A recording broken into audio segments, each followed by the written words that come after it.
Hi there, Release Fire here. So I'm going to talk you through a surefire method in terms of how to level up fast in Pokemon Sword and Shield. It's a little bit counterintuitive, but when you understand the mechanism, it genuinely makes sense, and you'll be able to level up really quickly. So I managed to add more than 20 levels to a Pokemon in around about an hour. So that is a huge jump, and it gave me a really overpowered Pokemon as a result of all my efforts. Hopefully the video is going to help you out. If it does, drop me a like below. As ever, it's massively appreciated. But one of the best places to level up fast is here in the wild. Now there's lots of different ways to get XP. You get them throughout the game as you're battling, as you're picking up Pokemon, and there's lots of different ways to get better XP and less XP dependent on the activity. So for example, if you take on a Pokemon that's more powerful than you and beat it, you'll get more XP. If you catch a strong Pokemon, you'll get more XP. If you take on a stronger trainer, you'll get more XP. However, all of those things take a hell of a lot of time, and they're kind of difficult to kind of game the system as much as the process I'm going to talk you through now.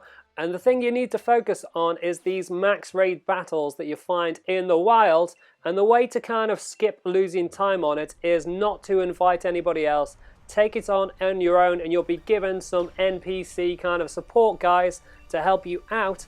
And then it's just a case of using your most powerful Pokemon to be able to get through these battles as quickly as possible. So you start out, as soon as you start in these, you definitely want to go to Dynamax, and then you just want to use your strongest moves, and you're trying to take down the opposing Pokemon as quickly as possible, because at the end of this process you don't get any EXP. However, you do get lots of candies, and the candies give you way more EXP than anything else you can do in the game prior to the kind of the end game process. So this is definitely your best way of doing this. Now you can, at the end of the battle, once you've taken it down, you can choose to catch it or not catch it. Not catching it will reduce the amount of time that you spend on it. However, if you see a powerful Pokemon that you want to get, then it's definitely worth picking up. And these are the candies that you get. So you can see here, I've got 5 EXP candies, small,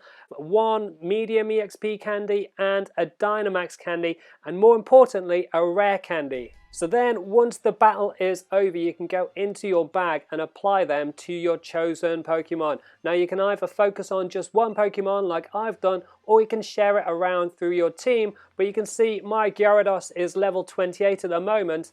Within an hour I'd got it up to level 51, so it jumped more than 20, and you can see by just using all of my candies on Gyarados, I'm able to level it up really quick. So it's gone from 28 to 29 instantly. It'll go up to number 30, and then I think I've still got a little bit more. I've still got some EXP candy small. I've still got 5 of those to use. I've got the Dynamax candy. Now that makes your Pokemon stronger in Dynamax battles, so you definitely want to focus that on the Pokemon that you're going to use in battles mostly. In my case, it was Gyarados, and then just using the small EXP candy there, and that has taken me up to level 31. So like there's a 3 level jump there from just taking on one Dynamax battle. And combined, my EXP was around about 10,000, which is by far better than anything else you can do in the game prior to the end game. So then you can just hop on your bike and keep on cycle rinse repeating that process as you find more max raid battles. You can see the beacons of light in the wild. They're really easy to get to.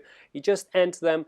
Again, go for don't invite anybody just because it speeds up the entire process. I find the inviting others kind of takes a long time if it's ever all that successful.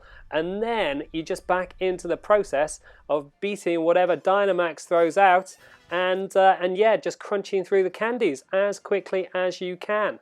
And if you make sure you apply your candies straight after each battle, you'll be able to go into each new battle with a more powerful Pokemon each time, because you will have leveled up each time. So once you've crunched through around about 5 or 6 of the Dynamax battles, you'll get this new type of battle here, which you can see with the kind of swirly, dark, Legend of Zelda Breath of the Wild style beacon. and you'll get a more powerful Pokemon to face.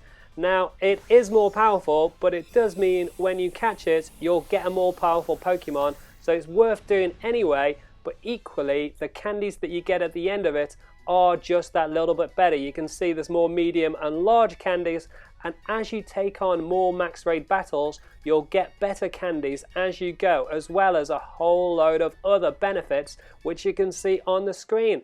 And what that means is that I was able to get Gyarados up to level 44 within around about 25 minutes from level 28. So that's a really quick turnaround. Now, in addition to the special beacons of light for the max raid battles, you'll also find just in general more powerful Pokemon that put up a little bit more of a fight, and you can see this one has got like a little shielding effect above itself. But because your Pokemon is so strong, you should be able to beat them down, no problems whatsoever. And then fast forward to the end of my hour and I've got Gyarados up to level 51. And I've also got candy spared to start sharing it around my team. And then if I repeat that process with a hyper-powered Gyarados, I can then get loads and loads of candies to lift the levels of every other Pokemon in my team. So that's it. That's everything that you need to know about how to level up fast here in Pokemon Sword and Shield. Hopefully the video helps you out. If it does, drop me a like below. You can also subscribe to the channel with the links on the left hand side, and check out the rest of my guide for Pokemon Sword and Shield with the links on the right hand side. Leave any comments and I'll catch you next time.